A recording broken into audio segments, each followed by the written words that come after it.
My name is Eric Gatley. I'm an enthusiast for all things nautical and aerospace. I served for 22 years in the U.S. Submarine Force and have been supporting it for the last 14 years since retiring. I've been an aviation enthusiast since I was 10. Please join me while I pursue my passions through first-person experiences in history, exploring aircraft, ships, and historic sites that have changed the world, and for some that are truly off the beaten path. Welcome to Wilmington, North Carolina, home of the USS North Carolina BB-55, where she has been a display ship since 1961.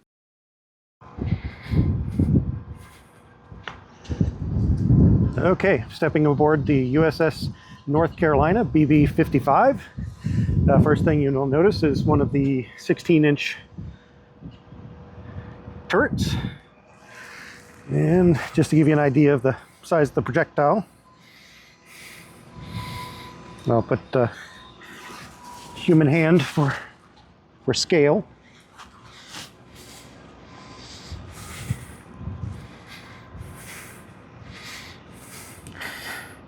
And this will give you some information about the actual projectile itself, what it's made up, a little bit about it. Now, the tour route has a start here on the stern of the ship. Start out with the anti-aircraft guns. Obviously, this ship fought in World War II, and anti-aircraft was a big portion of that.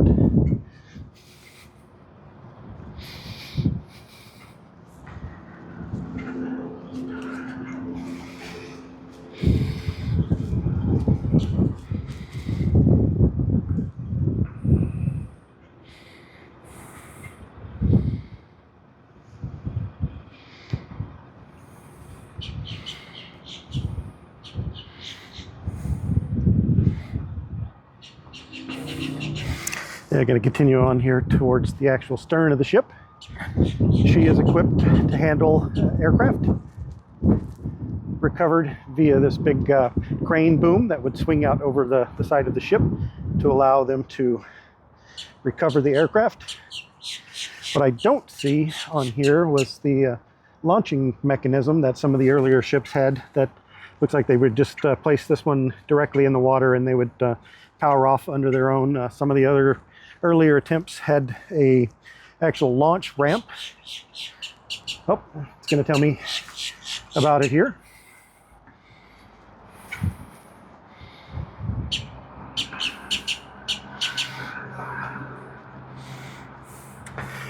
And you can see the launch ramp mechanism there that would swing out to the side of the ship.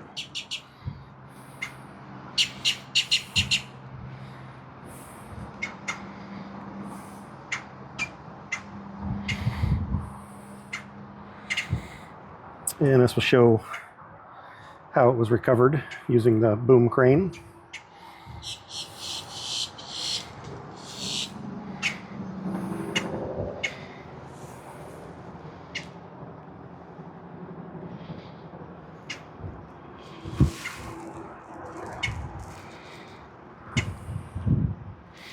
It is a beautiful morning here in Wilmington.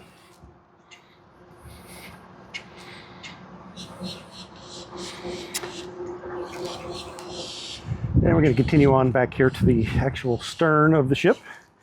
More anti-aircraft batteries.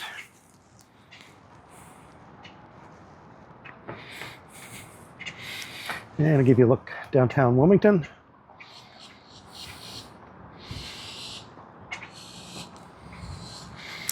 And take a look up at the boom crane for aircraft recovery.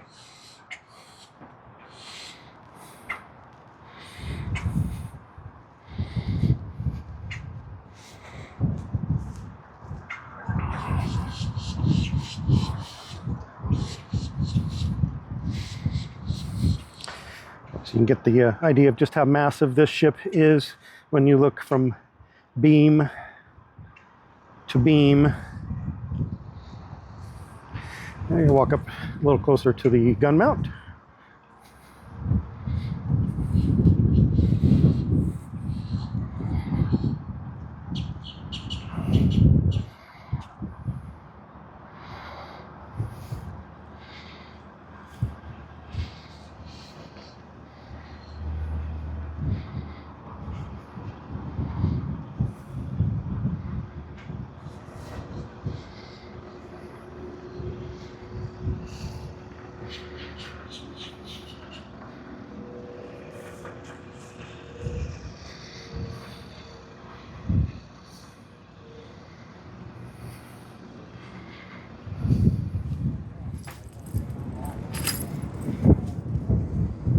And climbing up into the forward turret.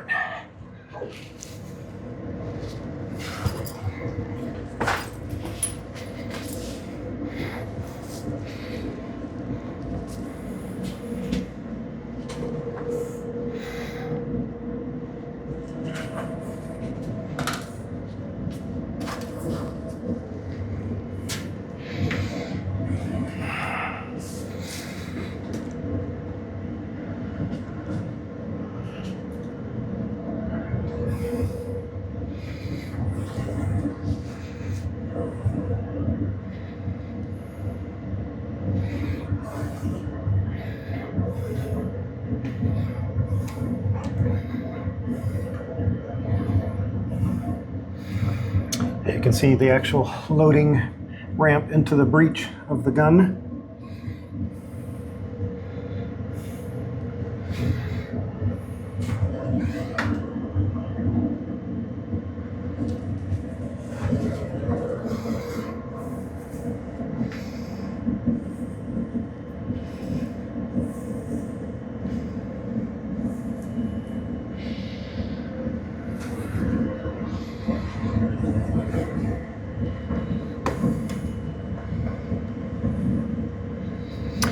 Human shapes for scale.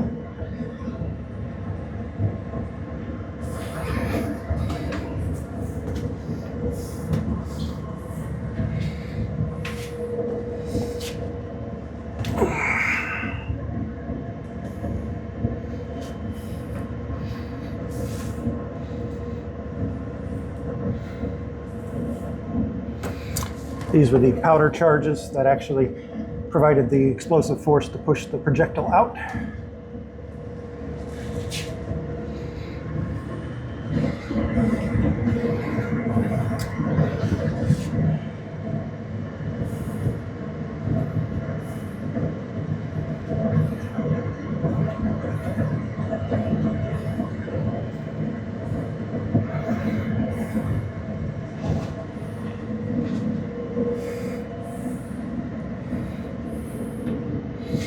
And this is a mechanical computer for correcting for different angles and everything to provide input to the turret on where to point the gun.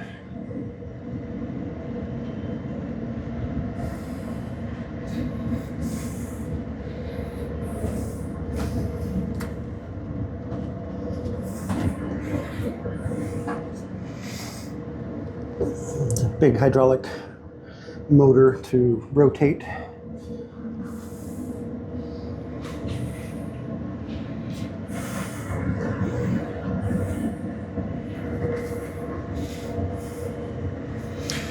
And this is the backup fire control computer in case you lost connection back to the main gun control. That was the one we looked at just a moment ago.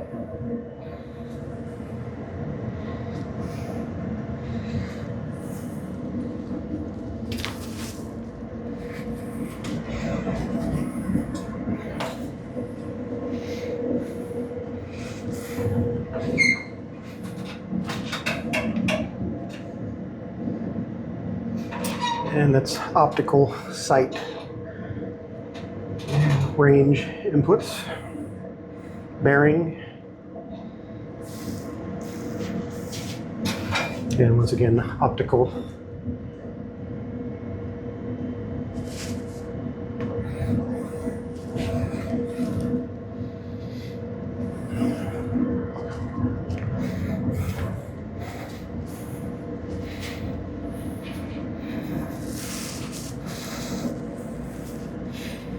Now to retrace my steps back out.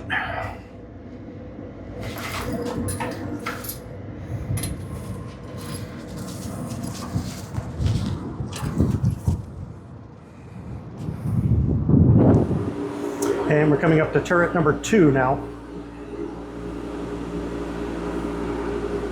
Stepping inside, this is my entire forearm and to the elbow plus about 4 inches thick.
this is the middle of the main battery, or gun mount number 2. More projectile storage. So we are deep in the bowels of the ship now. This leads down to the main magazine for powder storage, as well as additional rounds. So this goes up above, down below for hoisting or lowering additional projectiles. Hopefully it comes through well on the video that this is absolutely a cavernous space, and I would not want to be in here whenever they were actually firing the main batteries.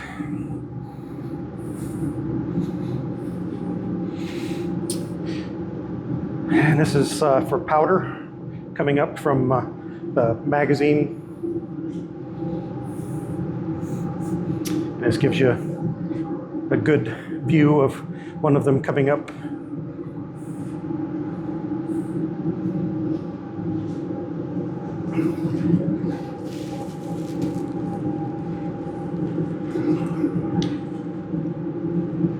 So I believe we are 5 decks or 4 decks below. Just to give you an idea of where we are in real space.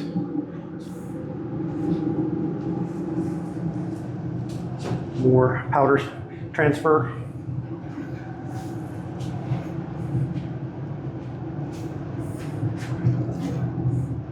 So obviously it would go from one over to the other to isolate for damage control in case of a sympathetic detonation or impacted round. You can see here coming from the outer armor, one transfer directly across to another transfer.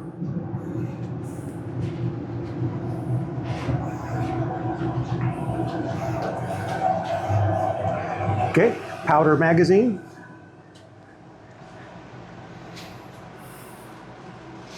This is actually pretty amazing.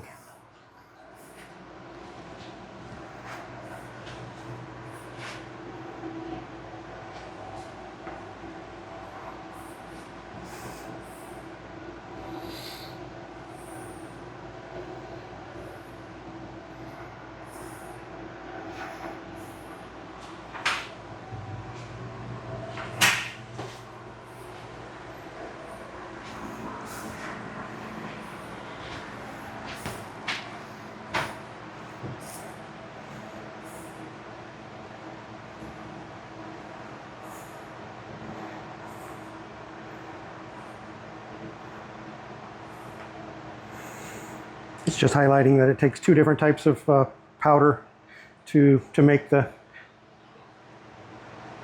system work. So it has smokeless and high explosive powder. And this gives you an idea of the form factor. That's a practice bag. So that's the black powder portion of the round, or the charge. And then high explosive.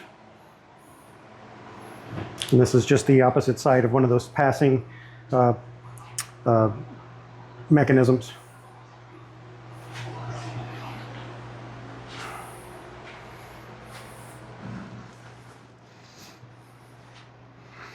And then we'll get us in here to additional powder storage, but this shows how an actual projectile and the amount of powder that went into pushing it. I'll give you a little better view of it here. And a bit of trivia for myself. I worked on some of the design and construction for the USS North Carolina, SSN 777. And this is one of the 5-inch rounds. Gives you an idea of the powder that it takes to push that projectile out. Just pan around a little more.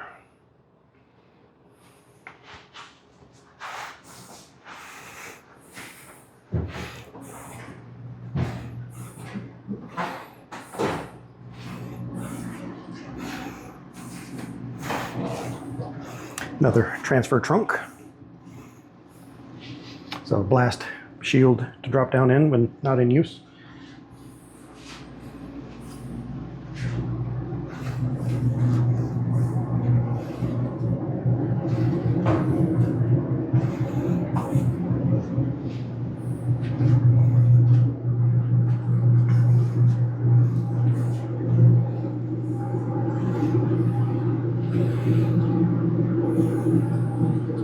And this is the elevator for the powder up to the actual turret itself.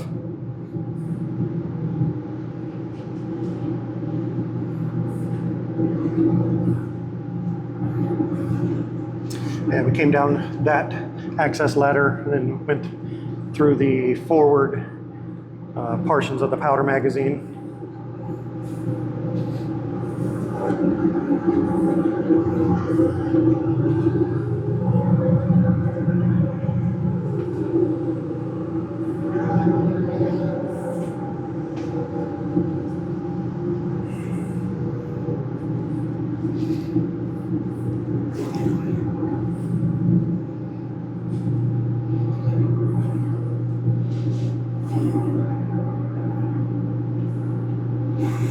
And on the walls, that's relative bearings for the ship. Obviously, 310, 320, forward into the ship is that way. Stern of the ship is this way. Well, technically this way.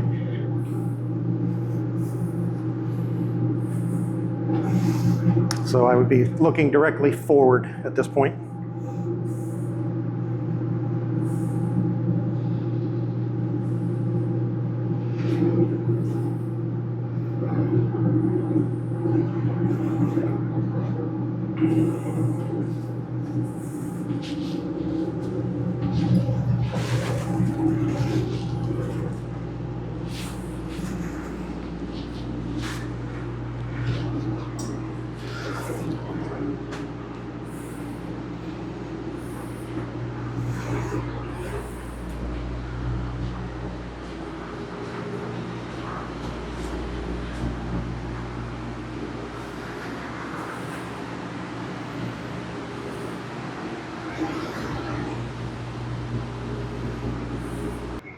Torpedo protection armor.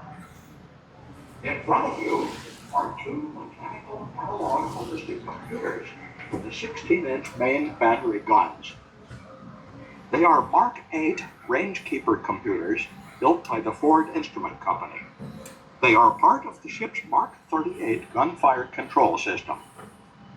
The computers have both manual and electrical inputs for all the factors required to aim the guns so that projectiles could accurately hit a target up to 23 miles away.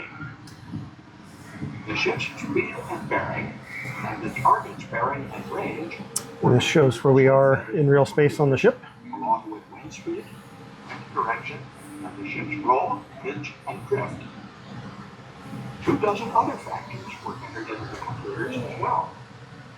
These included the projectile's weight, the amount of powder, the wear on the rifle barrel, and the intensity.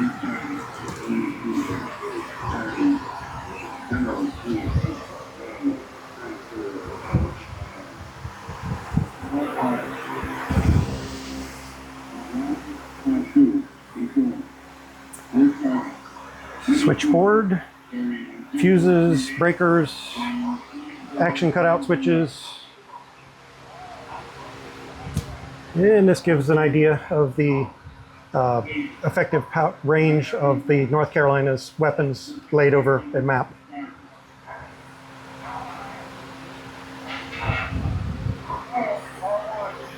Vacuum tubes. Nice.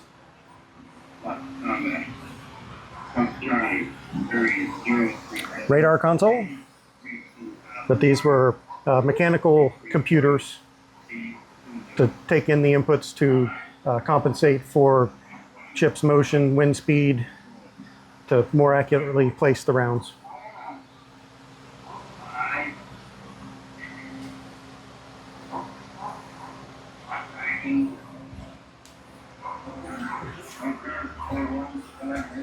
And just a symmetrical.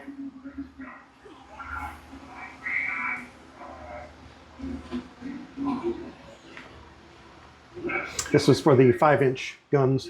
The one behind us was for the 16-inch. This was the secondary battery.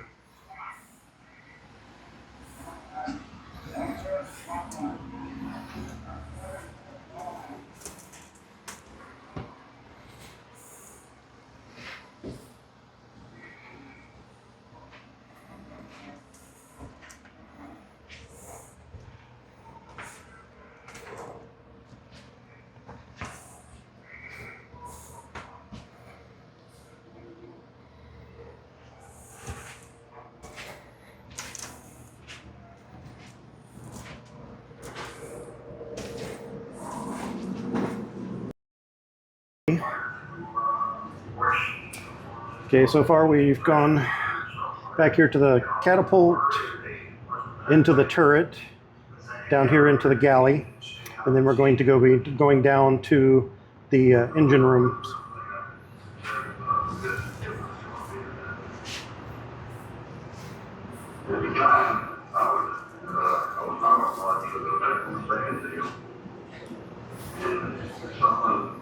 Someone noticed it and told me it looked so much that she was smoking like that. Just gives a arrangement of the machinery rooms 1, 2, 3, and 4. We just figured, well, plane must have crashed coming in from the left. I just saw the smoke. I knew as soon as out there before we put that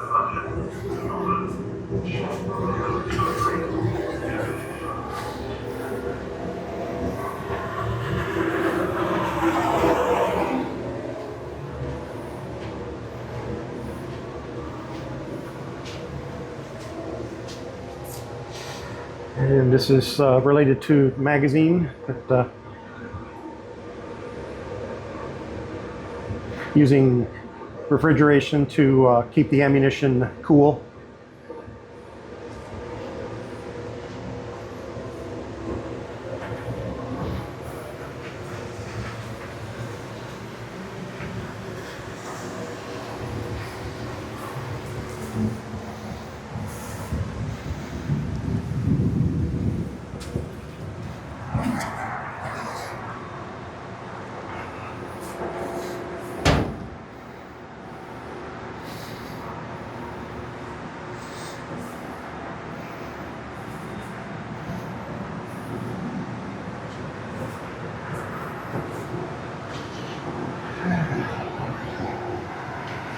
To start out with, we got the diesel generator here.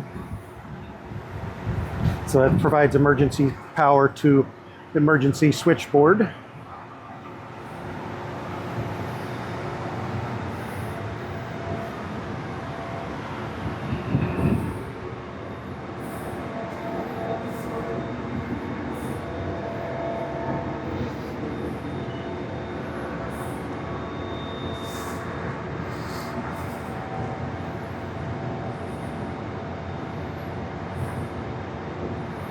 That's labeled fuel oil heaters prior to going into the firebox. And we're on the outside of the ship here. This is a ship's hull. I don't know the thickness of the hull at this point, but obviously it's going to be many, multiples of, 2 feet potentially, or a little more.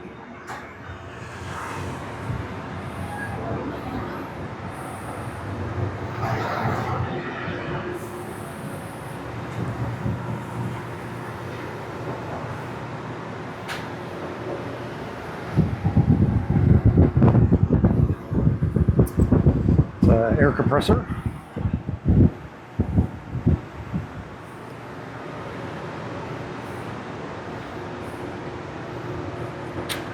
Showing that the ship run on bunker C, which is the dark stuff on the right.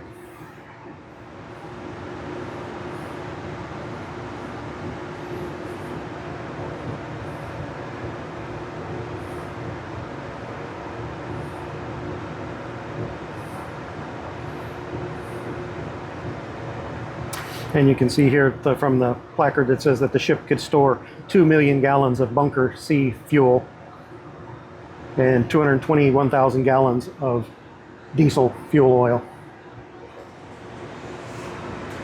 I was just looking up at the combustion chamber, the hot box.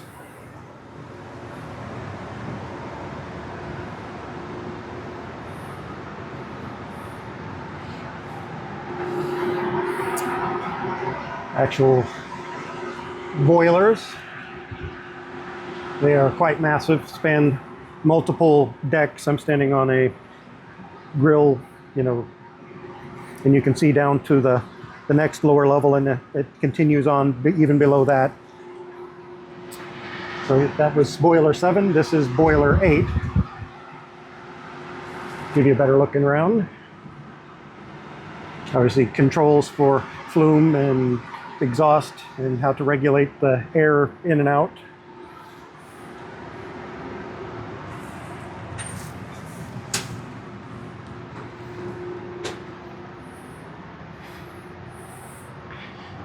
So that leads us over here to the actual turbines. It's going to be a combination high pressure or low pressure and high pressure turbine to feed into the reduction gears. So this is a placard that shows the high pressure on the on that side, low pressure on this side. So it would cascade from high pressure to low pressure. Then to inputs to the reduction gears, from pinion gears to bull gears to pinion to bull gears, to combine the two down to a singular shaft output that you can just barely see down below. So this is one of 4 engine rooms on the ship, 4 independent propulsion trains. Just going to give you a look around at the, you see the piping showing that the exhaust from the high pressure turbine comes up and feeds into become the input to the low pressure turbine. High speed shaft coming out to feed into the reduction gear.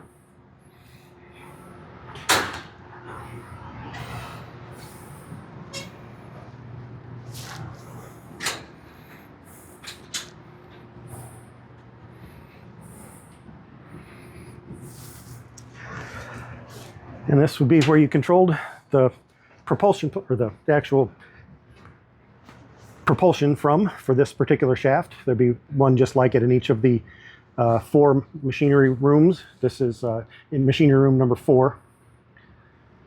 So just monitor steam pressures and RPM, engine order revolutions. Obviously here's the engine order telegraph coming from the bridge, steam throttles,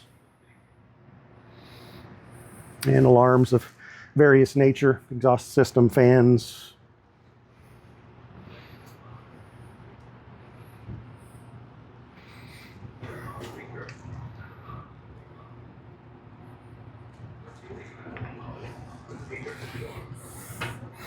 And now we're back on the high pressure side of the engine room. This is the high pressure turbine. Obviously it's much smaller than the low pressure turbine.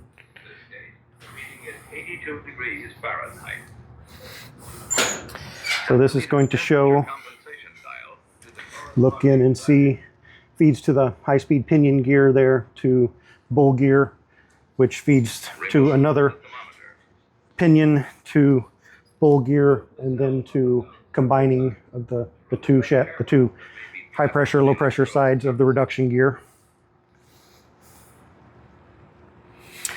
Here it's high pressure turbine ran at could run up to 5,900 RPM, the low pressure to 4,937. At the sides and bottom. Then balance the meter's tuning eye. Rotate the upper dial until the tuning eye deflects to the widest possible angle. Just give you another look around the main space here. From a submarine perspective, this is quite roomy, but I could not imagine.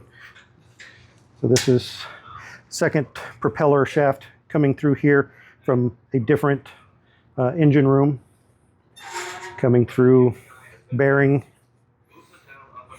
below. So this would be one of the inboard shafts. The number 4 would be the outboard. This would be number 3 propeller shaft coming from engine room 3.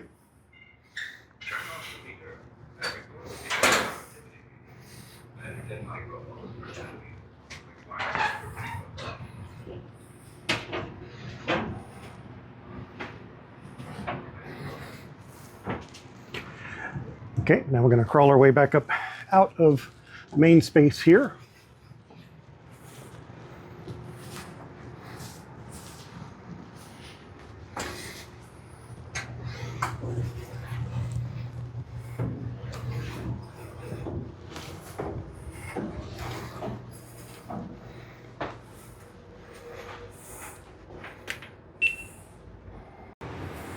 Okay, now we're going to make our way down to the turning gear room.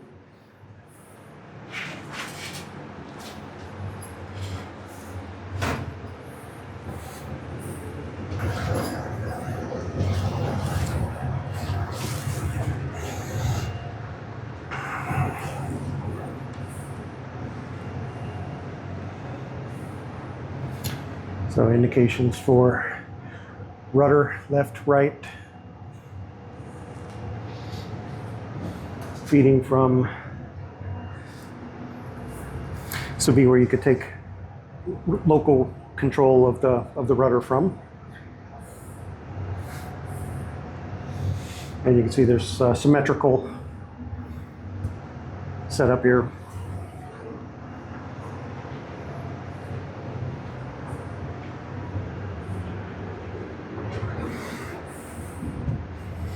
Now this crosses into actual rudder. It's a push-pull cylinders.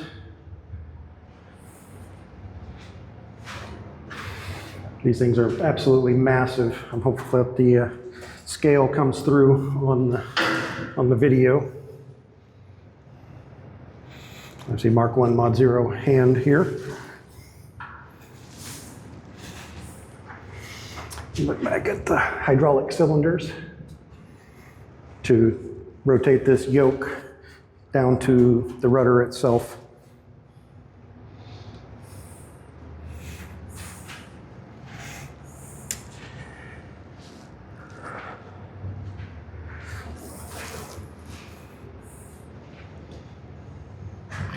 And give you an idea of the hydraulics.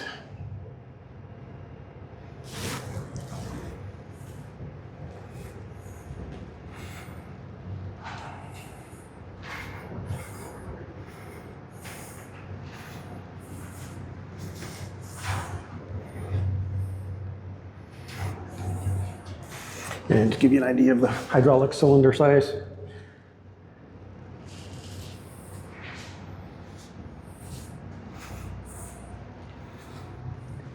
And same setup for the next rudder.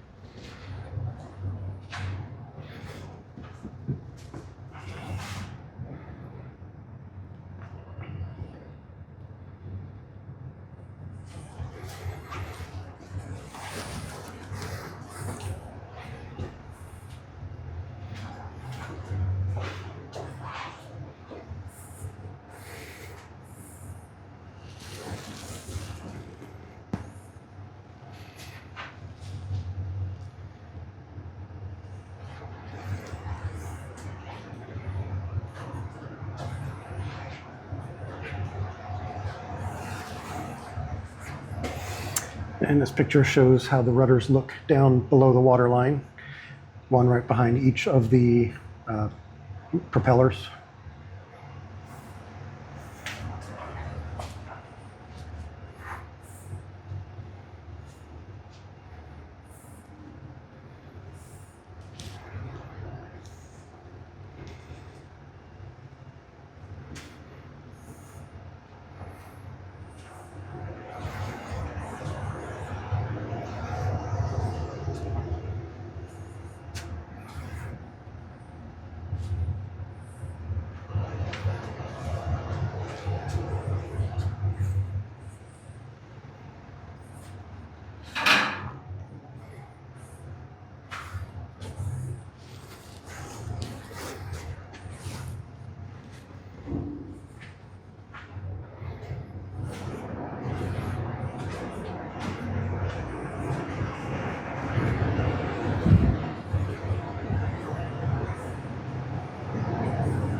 And just gives you the laydown of what we just walked through.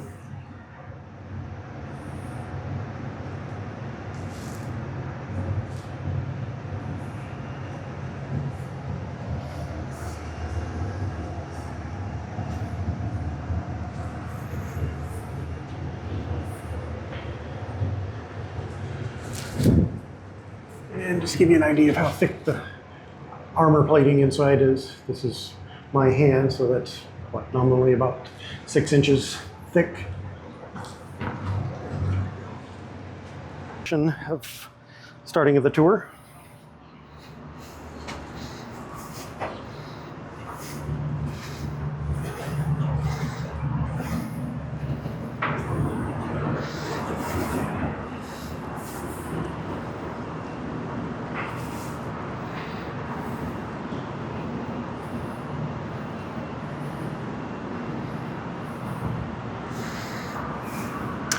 Okay, this starts us out here into one of the crew's mess. This is the bake shop.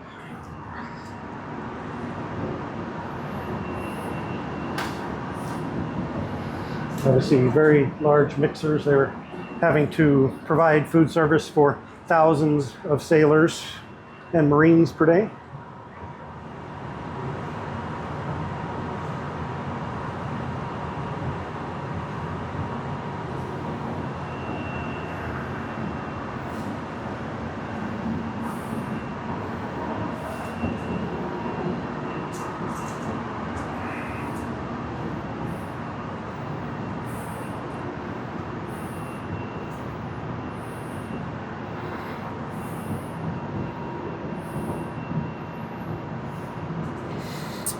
And racks for cooling or rising of dough. You can see from the pictures there that loaves of bread they were cranking through. I'm sure they consumed. Here's one of the recipes. Obviously, portions are 200 pounds, 50 pounds, 12 pounds. Baking for a lot. And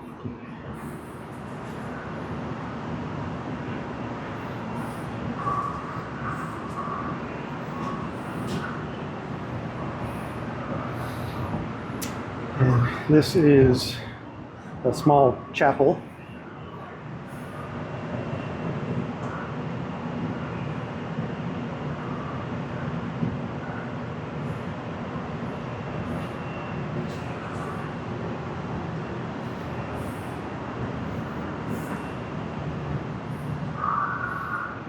Okay, we're going to be making our way.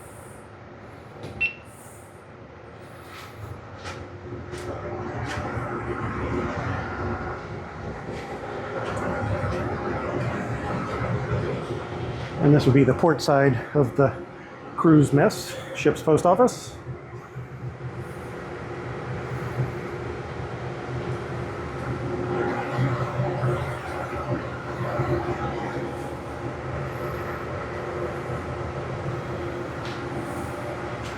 And ship store.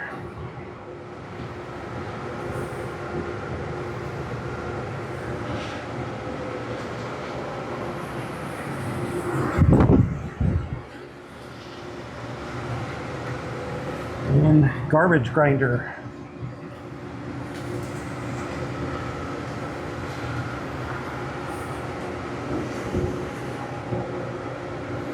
Again, you can see the hooks in the overhead for additional hammock berthing.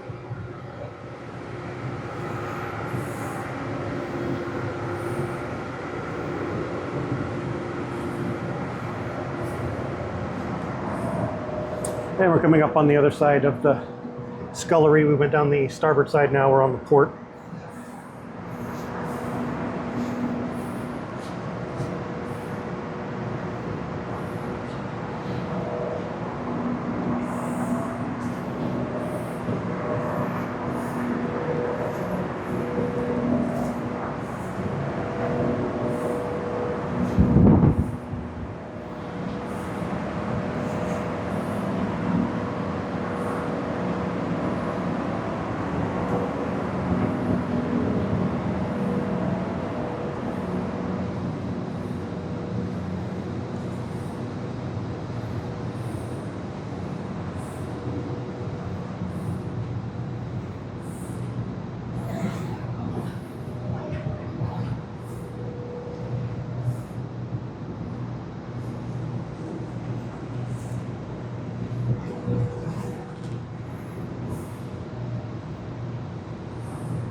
This goes all the way down to the magazine.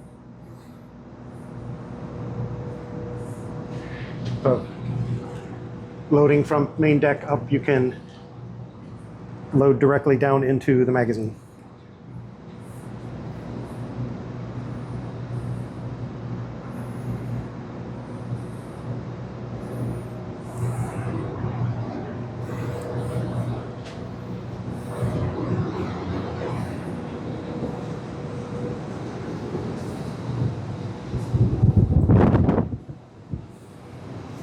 And it's just the opposite side from where we entered in here earlier, went around through the galley, down the starboard side, down to steering, and then back up. Now we're working our way up the port side.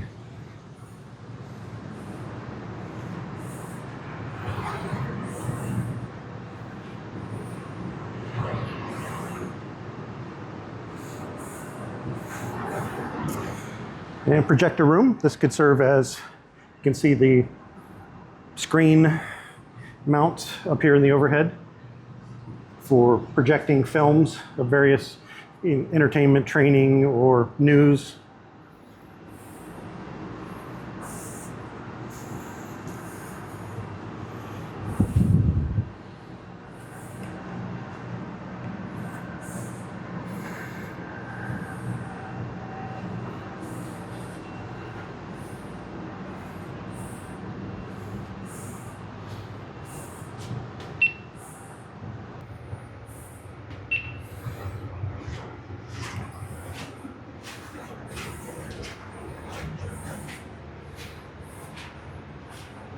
Now we're going to be transitioning down to aft steering and more of the ship services.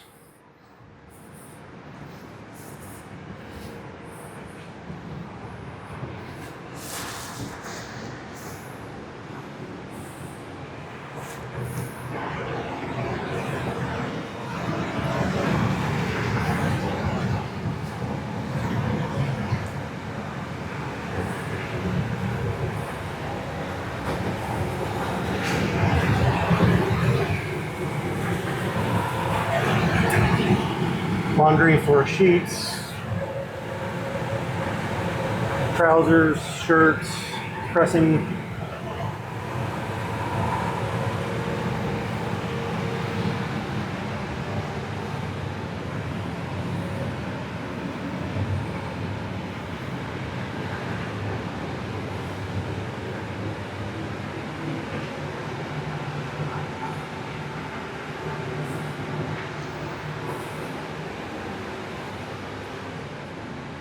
Mimeograph machines, stencil machines.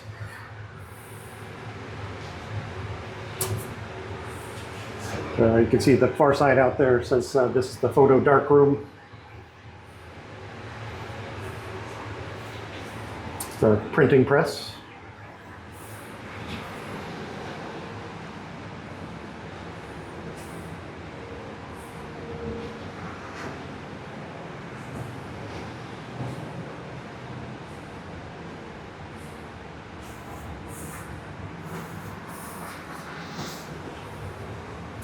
Tailoring shop.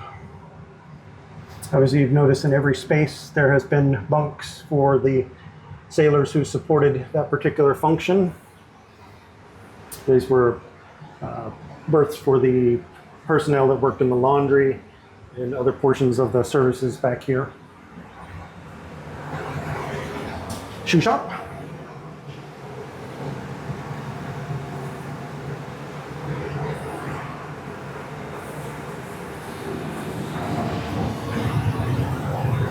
And these are the ship's washers. Obviously, you can see big industrial capacity.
Barber Shop. With several thousand sailors on board, this place probably was busy all the time.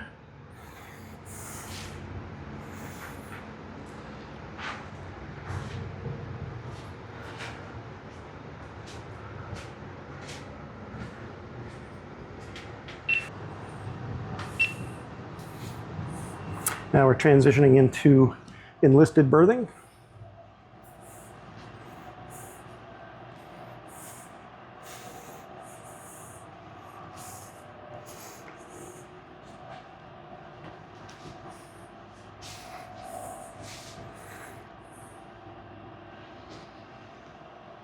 Not a significant amount of privacy anywhere to be had.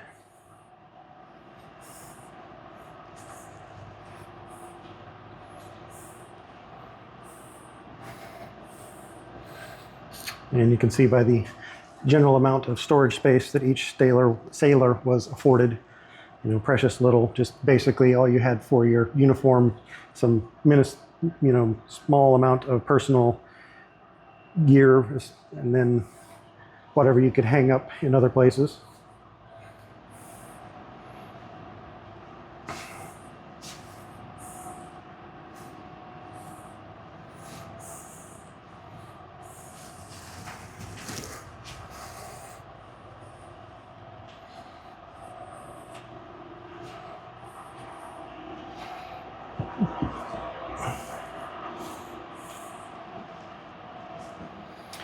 Now for the crew's washroom head.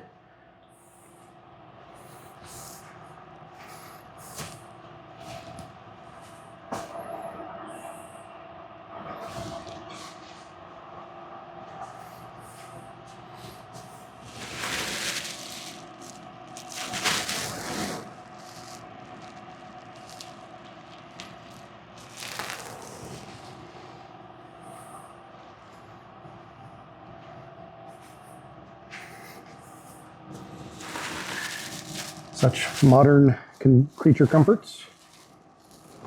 Notice that it is a trough that drains from one side to the other with a flushing valve.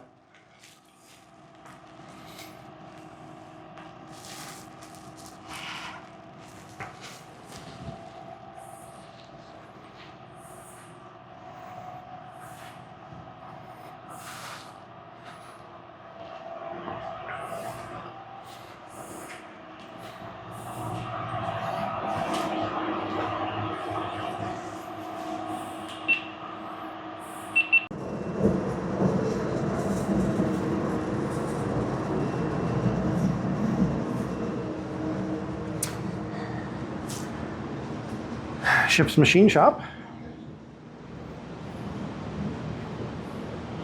Various punching presses, lathes, mills.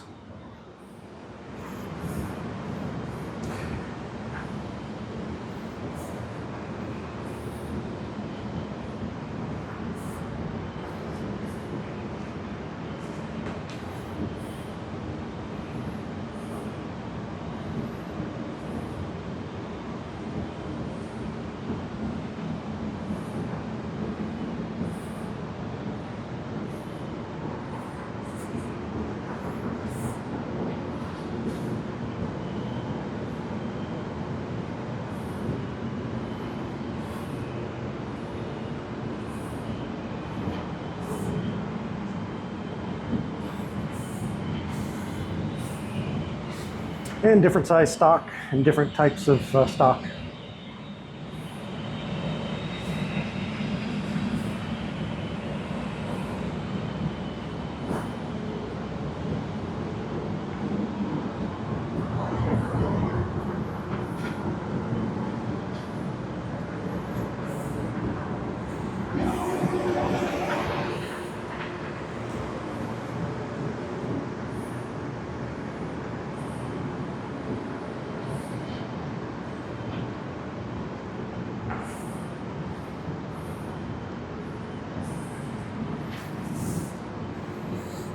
Okay, going down another level.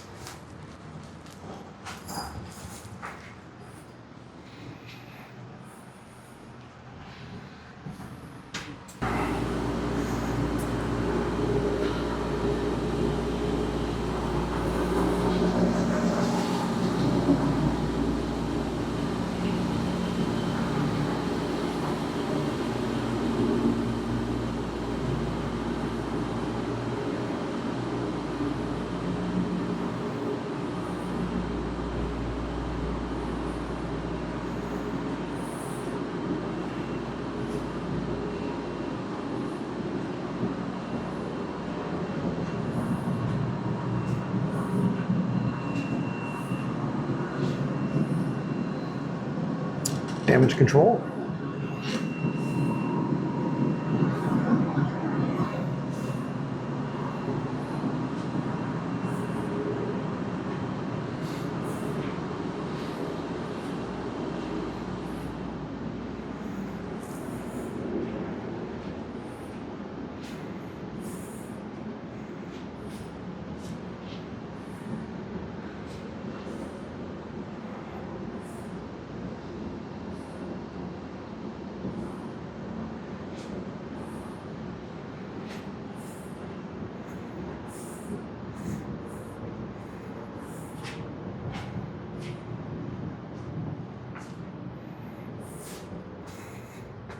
And more damage control gear, OBAs, fire extinguishers, etc.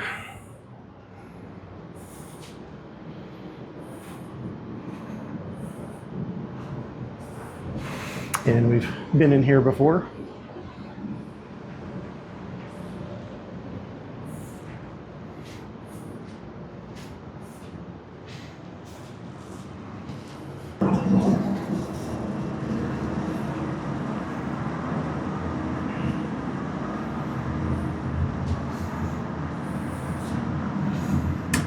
Medical supplies of various types.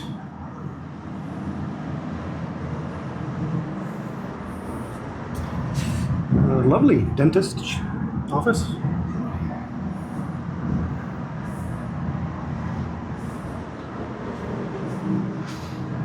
And dark room for X-ray film development.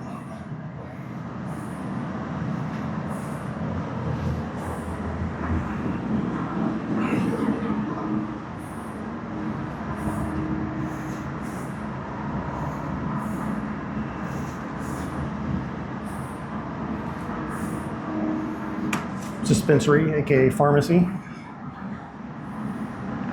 Ah yes, the age before 800 milligrams of Motrin.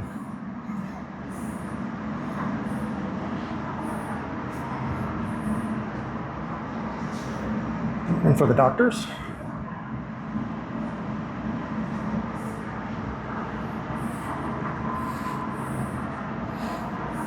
And this is the isolation ward for sick patients.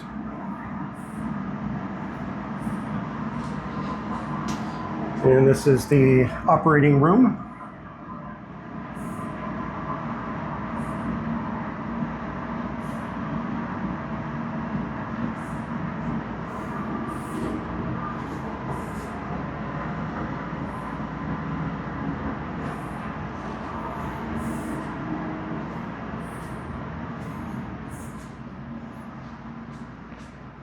And more enlisted berthing.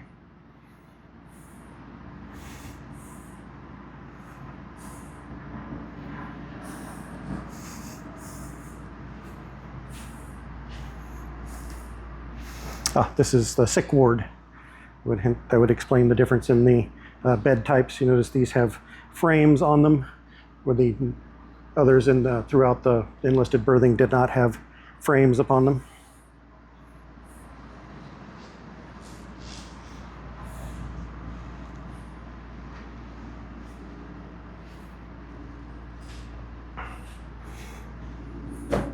And obviously head for people in the sick ward.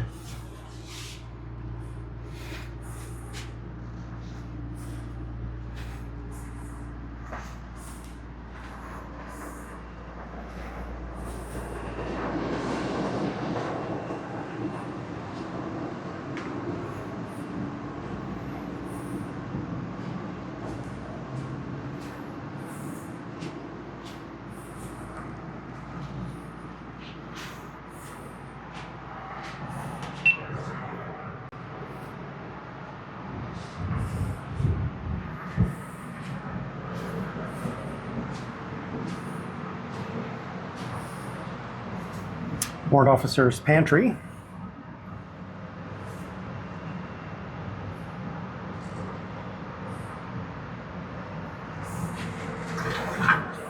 And this is the warrant officer's mess.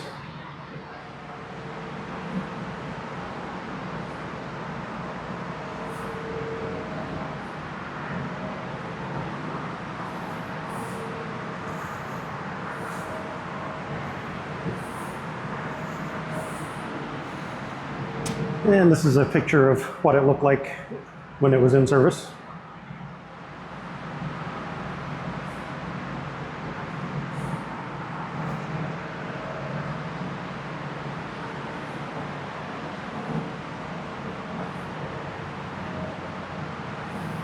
And same when it was in service.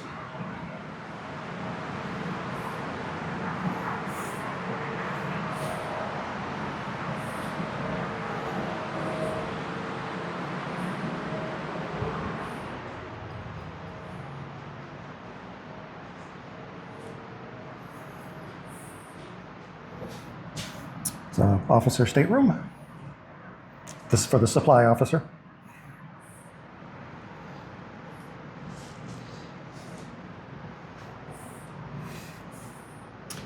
And the ship's medical officer.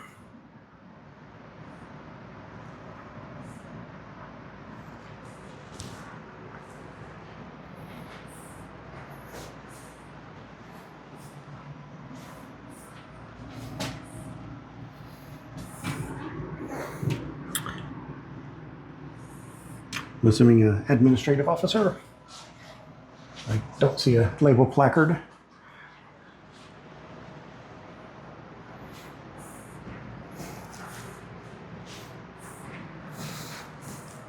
And these were Marine officer staterooms.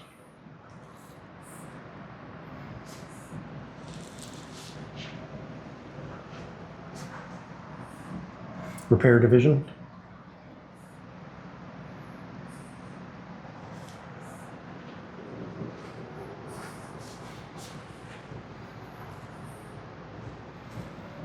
And it's not labeled as to which stateroom this functioned as.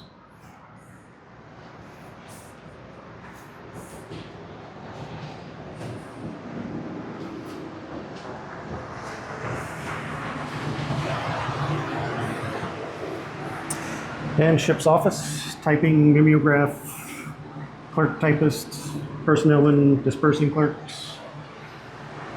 And for the flag officer. And once again, you'll notice that there are bunks in the space.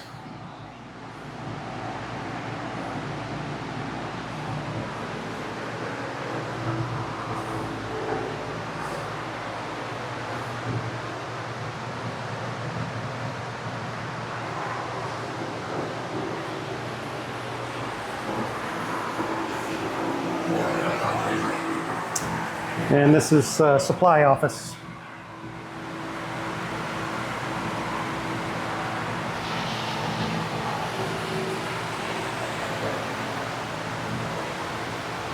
And this is the financial portion of supply.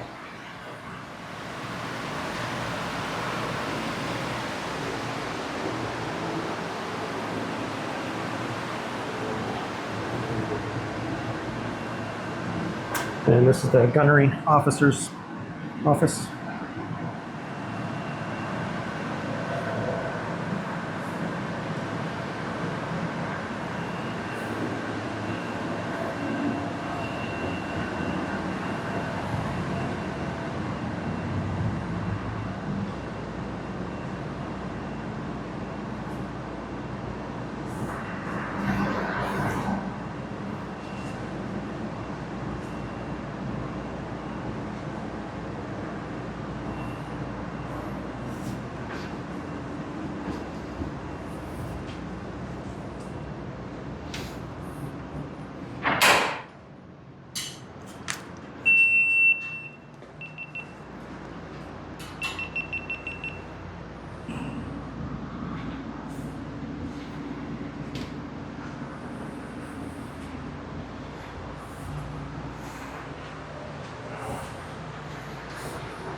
one of the ship's anchors. It's a standard Navy 2 fluke stockless anchor. Contrary to popular belief, the anchor is not what actually anchors the ship. That anchors the end of the anchor chain, and the anchor chain has substantially more weight and ability to hold the ship than the actual anchor does. You can imagine each one of these links adding up. You have a 26,000 pound anchor. It's not going to take you long to get more than 26,000 pounds of anchor chain out to where it becomes the dominant and damping force in holding the ship in place.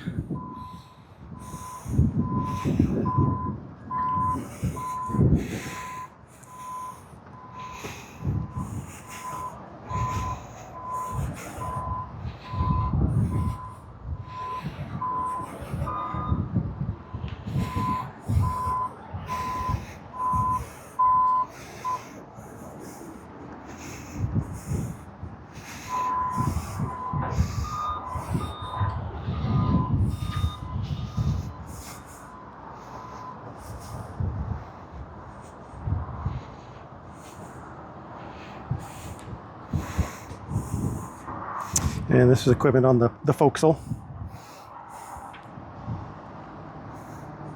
And this structure, this is a breakwater.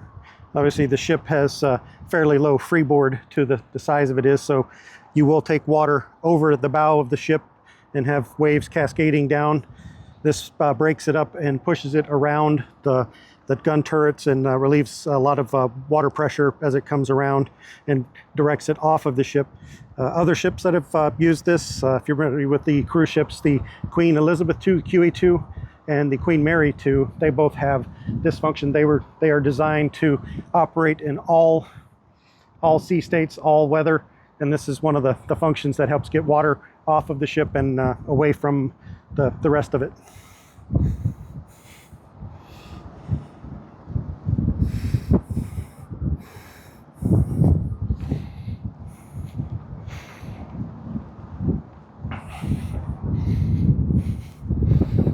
So these were the optical sights. And you'll see the same thing up there, the optical sights from the gun mount.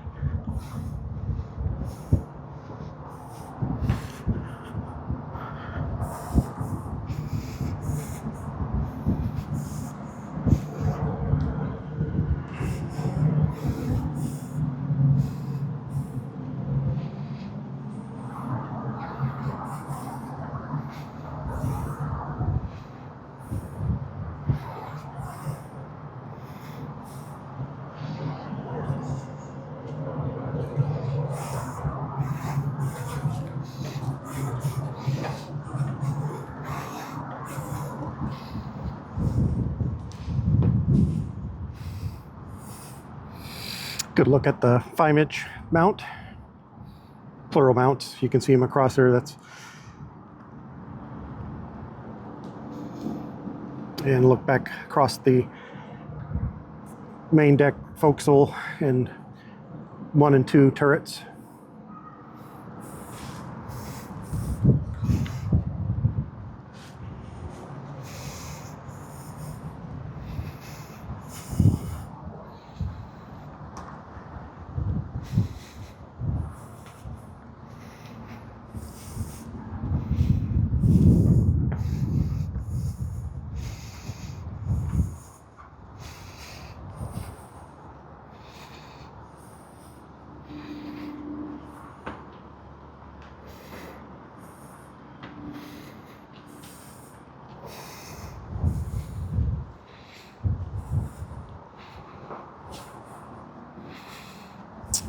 Okay, and then this is a 5-inch 38 caliber twin gun mount.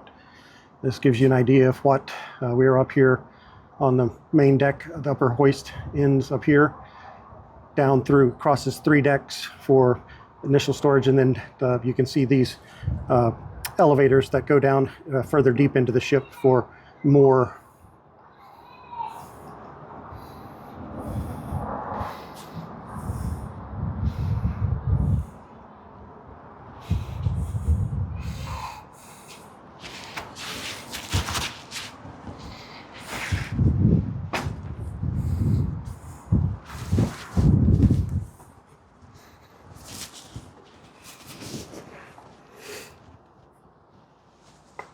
And a little graceful there.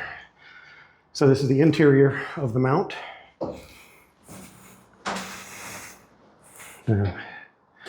Breech to load it in. Ramming mechanism. Elevators from down below to bring up the projectiles as well as the powder charges.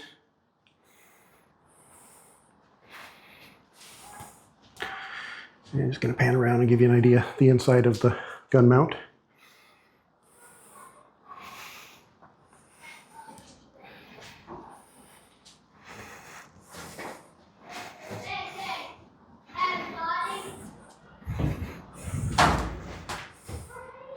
And you can see the optical sight in here.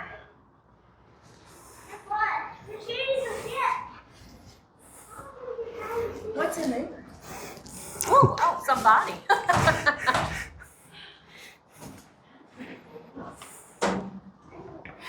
Now we'll try our graceful reverse.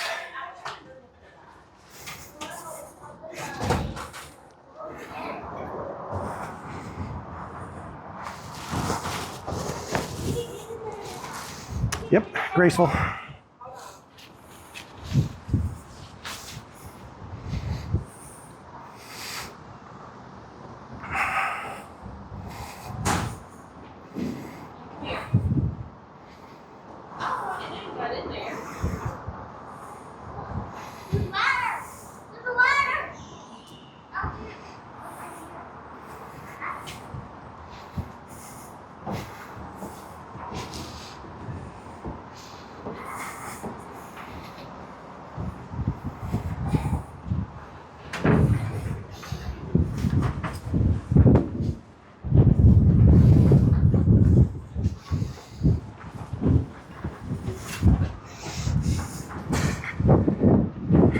Signal bridge.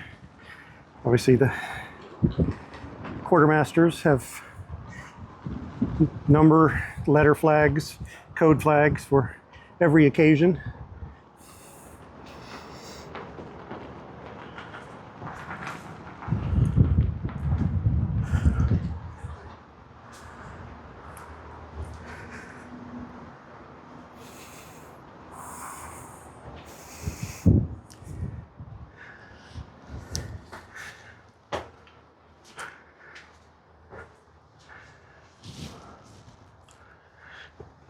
Okay.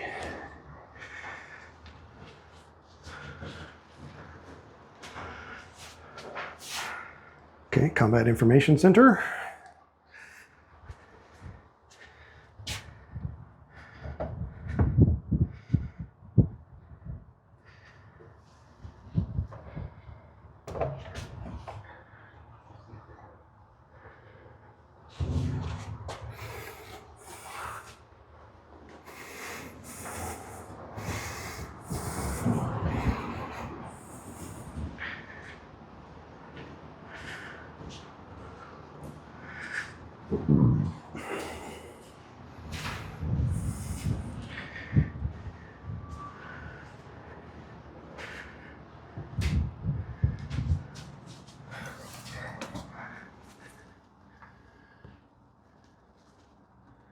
And this is fire control radar, some observation scopes.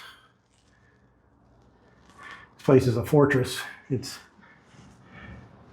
a foot thick. You can see from the actual hatch here.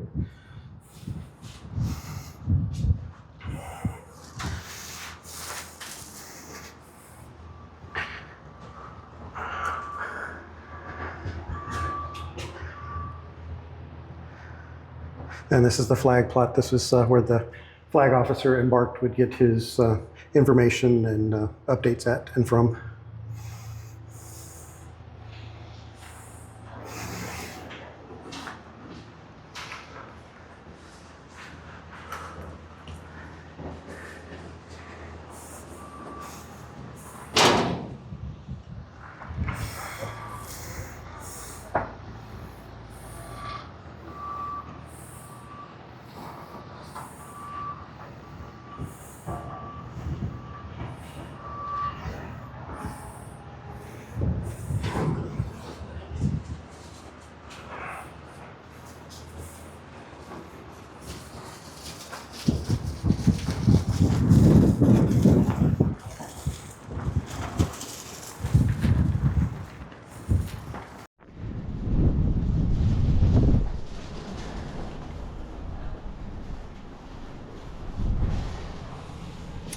This is the Navigator's stateroom.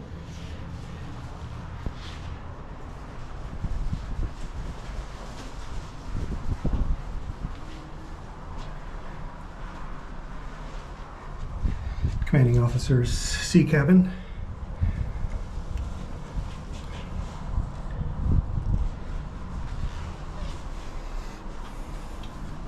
The chart house / chart room.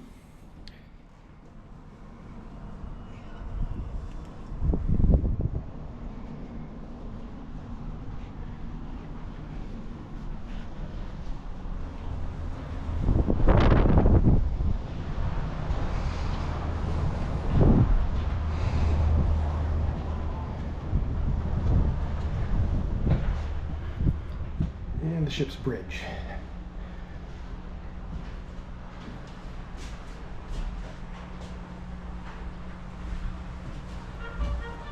It's the back or forward entrance to the chart house.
There were waves big enough that would make the ship.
Hope you've enjoyed this. I've enjoyed putting it together. Make sure to like and subscribe and throw a comment or two in there. It'll be much appreciated.